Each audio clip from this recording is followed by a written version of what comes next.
Private finance సిబ్బంది ఒత్తిళ్లకు ఓ వ్యక్తి మృతి. ప్రైవేట్ ఫైనాన్స్ లో 7 లక్షలకు 14 లక్షల వడ్డీ. ఇంటి యజమాని ఆత్మహత్యకు కారణం ఫైనాన్స్ సిబ్బంది అంటున్న మృతిని కుటుంబ సభ్యులు. మరణ వాంగ్మూలం రాసి మృతి చెందిన మస్తానయ్య. బుచ్చిరెడ్డిపాలెం నగర పంచాయతీలోని కట్టుబడిపాలెంకి చెందిన చిన్న మస్తానయ్య ఆల్టమ్ క్రెడో ఫైనాన్స్ లో తన ఇంటిని తనఖా పెట్టి 7 లక్షల రూపాయలు తీసుకున్నాడు. ఫైనాన్స్ సిబ్బంది మాయమాటలు చెప్పి లోన్ శాంక్షన్ చేయించి వడ్డీ ఎంత కట్టాలో కూడా ఇంటి యజమానికి చెప్పకుండా గోప్యంగా ఉంచి లోన్ ఇప్పించారు.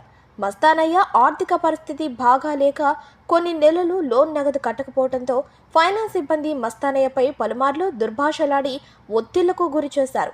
అప్పటికీ మస్తానయ్యకు నగదు సమకూరకపోవడంతో లోన్ కట్టలేదు. దీంతో బ్యాంకు వాళ్ళు ఇంటిని జప్తు చేసుకుని ఇంటి గోడలపై ఇల్లు ఫైనాన్స్లో ఉన్నది, ఫైనాన్స్ కట్టనందున ఇంటిని అమ్ముతున్నాము అని బోర్డు పెట్టగా మస్తానయ్య మనస్తాపానికి గురై మరణ వాంగ్మూలం రాసి ఆత్మహత్య చేసుకున్నాడు. సమాచారం అందుకున్న పోలీసులు సంఘటనా స్థలానికి చేరుకుని వివరాలు సేకరిస్తున్నారు. ఇలాంటి ఫైనాన్స్ సంస్థల ధాటికి మరెన్ని ప్రాణాలు కోల్పోవాల్సి వస్తుందో తెలియదని కుటుంబ సభ్యులు కన్నీరు పర్యంతమయ్యారు. మా కుటుంబానికి దిక్కెవరంటూ ఆర్తనాదాలు వ్యక్తపరుస్తున్నారు. మృతికి కారణాలు తమ కుటుంబ సభ్యులను అడగ్గా ఫైనాన్స్ వారి ఒత్తిళ్లకు తన భర్త ఆత్మహత్య చేసుకున్నాడని ఆవేదన వ్యక్తపరిచారు. తనకి 2 కూతుళ్లు 1 కుమారుడు ఉన్నాడని వారిని ఎలా పోషించుకోవాలో అర్థం కావటం లేదని కన్నీటి పర్యంతమయ్యారు. నా పేరు గుంటక మంగమ్మ. నా భర్త పేరు చిన్నమస్తానయ్య. నేను ఆల్టో క్రెడో బ్యాంకులో లోన్ తీసుకున్నాను ఆర్థిక ఇబ్బందుల వల్ల, నా పిల్లల చదువుల వల్ల. కానీ కంటిన్యూగా 2 సంవత్సరాలు కట్టాను సార్.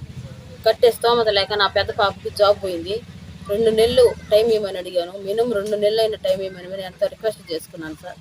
కనీసం వాళ్ళు ఒక్క రోజు కూడా టైం ఇవ్వమని చెప్పండి. నన్ను చాలా ఇబ్బంది పెట్టారు సార్. మా ఆయన చాలా ఇబ్బంది పెట్టారు. దానివల్ల ఆయన చాలా ఇబ్బంది పెట్టి పరువుగా మర్యాదగా బతికేవాడు సార్ ఆయన. కానీ వాళ్ళు ఆ విధంగా చేసి నాకు ఇంటి మీద నోటీస్ అంటించేసిపోయి గోడ మీద రాసేసిపోయినారు సార్. ఇది ఆల్టమ్ క్రెడో బ్యాంకులో తనఖాలో ఉంది ఈ ఇల్లు, దీన్ని 8 లక్షలకి అమ్మబడునని చెప్పి రాసేసిపోయినారు సార్. దానివల్ల మా ఆయన చాలా చాలా ఇదిగా ఇల్లు కుసించిపోయాడు సార్. మేము ఇంట్లో లేని సమయంలో చెట్టుకు ఉరేసుకొని వచ్చేలోపు చనిపోయినాడు సార్ అతను. చాలా ఇబ్బంది కదా సార్, పరువుగా మర్యాదగా బతికినాడు సార్ ఆయన. కానీ ఈ విధంగా బ్యాంకు వాళ్ళు మమ్మల్ని చాలా ఇదిగా నష్టపెట్టారు సార్. నేను కడతాను అని చెప్పారు సార్. నేను కట్టానని చెప్పడం లేదు. వడ్డీకి వడ్డీ అయినా వేసి కడతాను, నాకు కొంచెం టైం ఇవ్వండి అని చెప్పి అడిగాను సార్. కానీ వాళ్ళు ఇవ్వలేదు. లాయర్తో వచ్చి ఆ పని చేసేసిపోయినారు సార్. ఇప్పుడు సార్ నేను తీసుకుంది 7 లక్షలు, నన్ను కట్టమన్నది 14 లక్షలు, అంటే 10 సంవత్సరాలు కట్టమన్నారు. నెలకు వచ్చి 14,000 లెక్కన 10 సంవత్సరాలు సార్.